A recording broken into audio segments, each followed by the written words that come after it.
These units are recognizing that they have bad websites without being told, and all of a sudden they're starting to move over to WoW stuff. And third is to use the SOs. The 32nd Vice President of the United States once said that being the Vice President is not worth a bucket of warm spit. I've actually changed the word slightly, but fundamentally that's what he said. And having been an SO, I think the SO job in most cases is not worth a bucket of warm spit. The poor people don't know what to do, right? They don't have any authority to do anything. And this is something wonderful that we, as CS officers, can use the SOs for to promote this program, to go through the districts and talk to the flotillas and oh my God, I finally got something to do. And that's a good thing for them to do.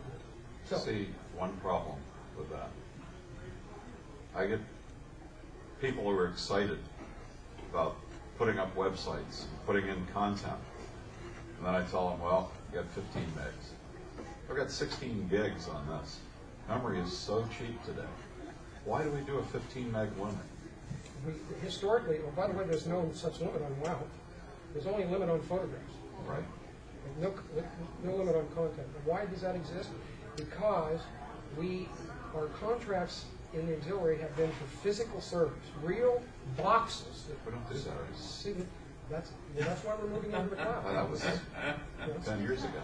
Yeah, I understand, but let me give you a quote. You may have heard this before, but you may have not heard this before. This is an absolutely astounding quote.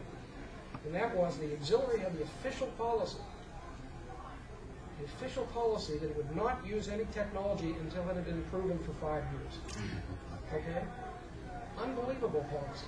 And we've changed that in the IT department. Our policy now is to be on the cutting edge. Okay? Have any of you used the WebForms site? The WebForms site is in beta test mode, even though it's being used by a significant number of people. All right? And it's improved. The bug comes in, we fix it, we push the change out to the site. You're using it. Okay, we're just trying to stay on the cutting edge, and that's what we're going to do. But that limit had to do with the fact that we had a fixed server with a fixed amount of. So there's hope. There's absolute hope. Also, you could use a photo hosting, one of these free photo hosting sites, and use a link to that photo. That's what I offer my CS officers now. Yeah, that's what to do. Because they're out of room. And We're going to talk about. On Sunday we're going to have a best practices roundtable. And we're going to talk about these sort of things. That's the time for that, okay? But that is one of the best practices. No photo galleries on your site. May I ask what you're taking up 15 megabytes of space with? You know, you can. Well, it turns out a lot of people don't know logs take up space. They grow year after year. They're in the root directory. And I had one the other day where it's a division website. It has 20 megs of space. Wow. Well, over 5 megs of that was old logs. Yeah. So, but this is all. You know, WoW gets around this. And by the way, let's call a spade here. I'm the webmaster for the District 11 South site. I have 5 gigabytes of space to work with, and I pay for that 5 gigabytes and for all the bandwidth I want $136 a year. Okay. So you can do creative things. You can have divisions that pool money to get a platform, $136 a year, and portion that out to 4 flotillas in the division. Plenty of space for all of that. You don't have to use the air server. You don't. It's only there if you can't even afford 1/4 of $136. But there's other ways of doing it. Okay? Other ways of doing it. And there's no requirement that you use the air site. We'd like you to. We're paying for it. But there's no requirement. I have to give you a prototype disclaimer. We're using agile software development techniques, which means we put it out there, you try it, we fix it, and so forth. So WoW is prototype software. My compatriot Bill Pritchard, who wrote WoW, would argue vehemently it's a production website. You're going to find bugs, I guarantee you. And when you find them, report them to us, and we'll fix them. Okay? Report them to whom? You can report them to Bill Pritchard. You can report them to me. You can report them through the National Help Desk. There's a link on the National Help Desk. Help Desk is the easiest The one. National Help Desk is really the best way to do it because we track your inputs, okay? Okay. Well, Fixes it right away. And you'll get a presentation about what the National Help Desk is. And I'm sorry, I don't mean to be monopolizing, but I have a question related to help desk. Is that something coming up later? Yes. Is that should address Later, later? Yes. let's Okay. table that, okay? So, things might break, they might change, but they'll definitely get better. And remember, all your content is stored in a database, and the database is backed up, and the superstructure, while it'll just continue to get better. And the other thing to remember, I don't know how to make this any plainer, it's a project of the National Information Technology Engineering Group, ITE, and we're volunteers just like you. We have families, we have to go home and so forth. So if you find something that's broken, it's not a life crisis, you know, don't send a letter up the chain. And by the way, never send a letter up the chain for anything in information technology, CS or IS. Send it directly to the person that you think can best answer your question. We have institutionalized, and Bruce, you're going to put this on our IT site, right, our operating principle. One of them is there is no chain. Just contact the person that you think is going to fix the problem. Okay? And finally, we're in this to make your job easier. It's the mantra of the department. I think that while it's doing that, the early returns are showing that it does. So I hope you have the opportunity to pass this presentation on to the people in your organizations and get to 100% coverage of the flotillas by the end of 2012.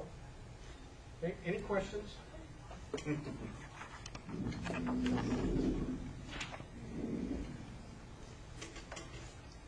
So any questions for Steve? Thank you. Let's see if there's anything else here. Okay. Steve, I had just one. Since our boss is throwing away the national colors and the security stuff, you're going to pull that off the wall? Yeah. Yeah, as soon as that's all done, that's going to disappear from the templates and so forth.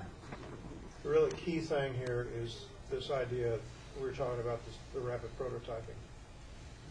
Effectively, everything we're doing, it doesn't matter what we think it's done or not. You tell us if it's done. If you see something, you know, we spotted something in the demo tonight about the alt tags. So if you're in there poking at it, you don't see how to do the alt tags, maybe in there, may not be documented, you may not have found it, open up a help ticket, put a help ticket in and say, how do I do an alt tag and wow? Okay. And as you'll see with the help desk tomorrow, the thing will, the help system is set up in such a way that when we start to get answers to the questions that you ask a lot, when you start asking the question, it gives you the answers before you ever have to put a ticket in. So it'll short circuit your process considerably. We really like you to use the help desk. You're going to see it tomorrow again to report these kinds of things. But the commitment we're making back to you is that we have Steve and Bill, Alex, the engineering people we have, the people in Dale's group that are doing other projects are turning this stuff around really quickly. And we know we're not done. We know we can make it better. And the way we're going to make it better is for you to give us information. If you have an idea, suggestion, or whatever, please just keep it coming and recognize that what you're seeing here with this development and what you're seeing with the other development applications that we have going on, they're all going to be done the same way. Our goal in the department with any engineering project or any project that Dale has, what I've told Dan Marsh is standing in the back of the room now. He's the Assistant National Commodore for Information Technology. Dale works for him, and he works for himself, and Steve and all the engineers work for him because Dan's also the engineering acting department head. What I've told him and everybody in the department is if you bring me a project and tell me it's going to take more than 100 days, congratulations, now you've got 2 projects. I've got to have something inside 100 days. Even if it's a thin coat of primer paint put on top of that piece of metal. We're going to have something out the door within 100 days because the sooner we can get something out the door and get it in your hands for you and the other members of the auxiliary to start using things, the more that gives us a chance to engage all of your intelligence, all your smart people in design and other things that are going on with the product. So we're not going to sit back with a traditional, we define a set of criteria. This came out of Bill's head. This is fighting These were issues that he had been fighting over the years, been thinking about. He designed this thing, and now it's just off we go. So I wanted to do that. I wanted to give these guys a break. Yeah, I'm going to. So please take we're a few minutes behind schedule. Please take a 10-minute break. When we come back, we're going to talk very briefly about some of the projects in the National IT Engineering Department. Really